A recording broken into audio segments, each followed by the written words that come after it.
Hey Kentucky, this is Andrew. I'm a fisheries biologist with KDFWR and I deal with aquatic invasive species, which are basically just plants and animals that get introduced into aquatic habitats outside of where they're typically found. Did you know the best way to avoid impacts caused by species invasions is prevention? Aquatic invaders that become problems in Kentucky are typically very good at surviving in new environments, and once an invader becomes established in its new home, they are very difficult and expensive to manage and often near impossible to eradicate. So what do we do if we're doing our best to prevent new introductions, but non-native species show up anyway? Well, Kentucky's next line of defense is early response, and because there are many more of you than there are of us, relying on reports from the eyes and ears of the Commonwealth is one of the tools that we use to focus our efforts. So what do you do when you find a plant or an animal that looks like nothing you've ever seen before? Well, first, when you are out and about enjoying Kentucky's natural resources, try to carry tools that allow you to document your findings. For many of us, modern cell phones serve this purpose well.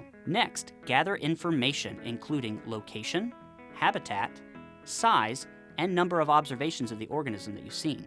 Use resources that can help you identify the organism, such as a field guide, or in many cases, there are several smartphone applications out there these days that can be useful in determining the type of organism in question. And lastly, and most importantly, take pictures. Take good, clear, well-focused pictures that often contain common objects, like a bit of pocket change for scale. Taking multiple pictures from different angles can also help with identification. And all of this information can be reported by calling 1-800-858-1549 or by emailing the information to andrew.stump@ky.gov. And together we can help stop aquatic hitchhikers and protect Kentucky's waters from invasive species. This is Marcy Anderson with a fishing report for Southeast Kentucky. Water temperatures have been running in the mid-40s on area lakes.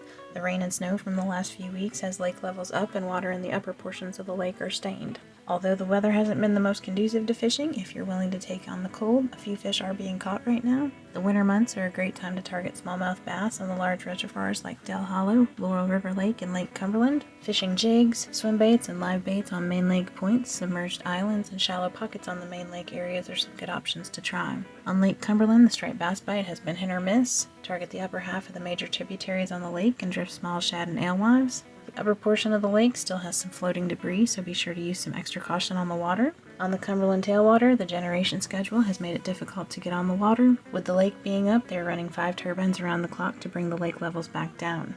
If you're wanting to target trout, Hatchery Creek and seasonal catch and release streams are some good options right now. Hatchery Creek keeps in consistent flow, so it's accessible even when the tailwater is rolling. Seasonal catch and release trout streams offer good fishing over winter. In addition, Burt T. Combs and Beulah Lake were recently stocked with rainbow trout. Spinners and small crankbaits are some good options for those. Thanks to everyone who dropped off Christmas trees this year. Trees will be placed in Laurel River Lake to create some new fish habitat areas, so good luck and stay safe out on the water.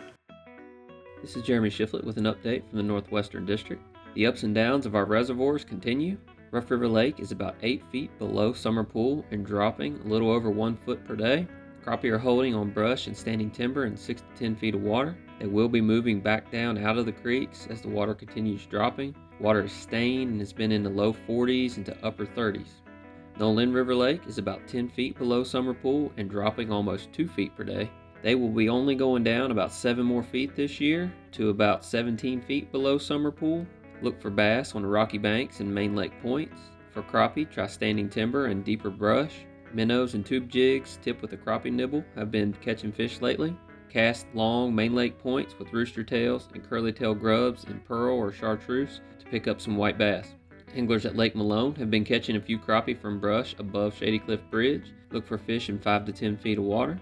Largemouth bass have been hitting soft plastics and shad imitating crankbaits, fish slowly along the edge of the water willow and the drop-offs to deeper water. Bass are still active at Carpenter and New Kingfisher lakes. The best fishing will be from a boat or a kayak. Target any submerged logs or trees 2 to 6 feet deep. Crappie are holding in 3 to 8 feet of water on brush as well. And at Carpenter Lake, target saugeye by trolling crappie jigs or curly tail grubs 3 to 8 feet deep, or by dropping jigs or minnows down to the bottom near the dam. You can still get to some trout on Peabody WMA that were stocked earlier this month, but you will likely need to bust some ice. More trout will be stocked in Finns Lakes, Morton's Lake, and Sandy Watkins Park the week of January 31st. Otter Creek will get some fish the week of February 7th.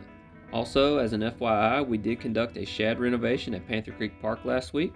We removed shad and stunted bluegill and crappie.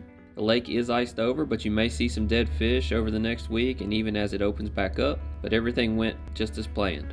Please make sure not to get out onto any ice. It is definitely not safe. Wear your life jacket while on the water and dress warm. Good luck.